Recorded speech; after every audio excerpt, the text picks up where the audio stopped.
Idol, ba't ayaw mong gumanap na Pinoy Superman? Pag nag-ahit ka, nakaangat buhok, naka-eyeglasses, Superman. Idol, ba't ayaw mong gumanap na Pinoy Wolverine? Diba, bagay na bagay, pwede ka nang pamalit kay Hugh Jackman.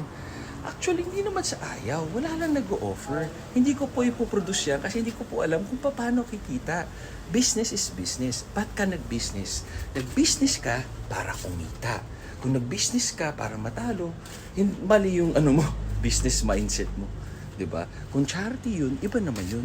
Tulong yung kawang gawa.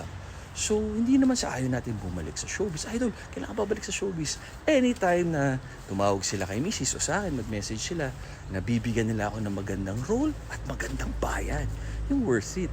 Kasi kung hindi, okay na po ako sa pamumuhay ko ngayon. Wala naman ako akong problema at reklamo sa buhay. Yun lang, enjoy kami dito. Dine, simple living.